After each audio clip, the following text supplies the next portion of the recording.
আপনি যা করছেন আজকে, আপনার মতো অনেকেই যারা করছেন, সবই তো ডকুমেন্টেড। হ্যাঁ, সব ডকুমেন্টেড।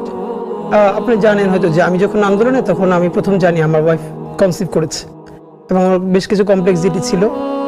তো আমি তো রামপুরে ছিলাম, একদম প্রতিদিনই মানে ওখানে একটা ভূমিকা রাখার যেহেতু আল্লাহ তৌফিক দিয়েছিল, তো কারোর কথাই যখন শুনছিলাম না, তখন আমার মনে আছে যে আমার ভাই আমার বোনের বাসা, সবার বাসা কাছাকাছি। তো আমার ওয়াইফকে বলছিলাম, শুনছিলাম অন্যরুমে, যে ও বাসায় ঢুকলে আমার ফোন দিবে, আমি বাহির থেকে তালা মেরে দিয়ে যাবো। তো তখন দুটো কথা খুব মনে আছে। আমার ওয়াইফ একবারও নিষেধ করে নাই, কারণ জানছিল যে এই কাজটাই আমি জন্মের পর থেকে করতে চেয়েছিলাম, ইনসাফের লড়াইটা।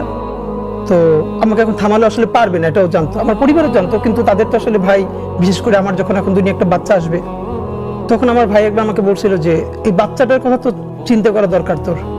তখন আমি দুটো কথা বলছিলাম। একটা হচ্ছে যে এখন পর্যন্ত যেই বাবারা রাস্তায় শহীদ হয়েছে, তাদেরও তো বাচ্চা আছে, এমন তো না ওরা দুনিয়া এমনি এমনি আসছে।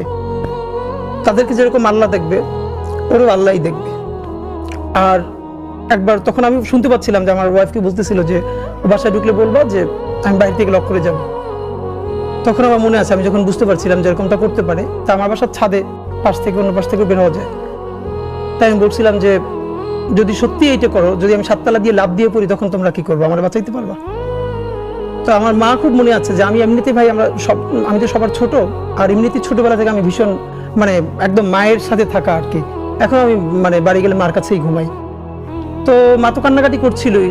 তখন মা একটা কথা বলছিল যে এমনি মরে যায়, কিন্তু ওইরকম মানে হতাহত অবস্থা। তখন আমি বলতেছিলাম, মা, কেউ যদি রুমে এসির মধ্যে মারা যায় আর কাউরি একদম গুলি করে মেরে ফেললো, মানে কবরেই তো যাবে।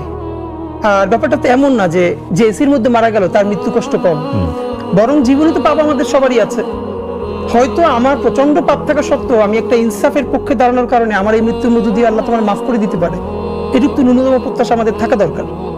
তো আমার মনে আছে যে হ্যাঁ, আর আমি যে কারণে ওই সময় এভাবে করতে পেরেছিলাম, সেটা হলো ওই যেই রক্তের মধ্য দিয়ে, আমি এটা অনেকবার বলেছি যে আমার পাশে কিভাবে একটা ছেলে শহীদ হচ্ছিল, আমি মিছিল দিচ্ছিলাম, আমরা এরকম করে করে। তো আমার পাশে একটা ছেলে ছিল, আমার চেয়েও বয়স কম, ওর পরনে একটা মাস্ক ছিল, হাতে লাঠি ছিল, এটা আমি অনেক শোতে বলেছি।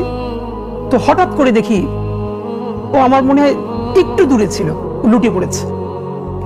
ওর পুরো মুখে মাস্কটা, হাতটা দুভাবে এবার ছড়ানো, রাস্তার মাঝখানে গল গল করে রক্ত ড্রেনের দিকে চলে যাচ্ছে।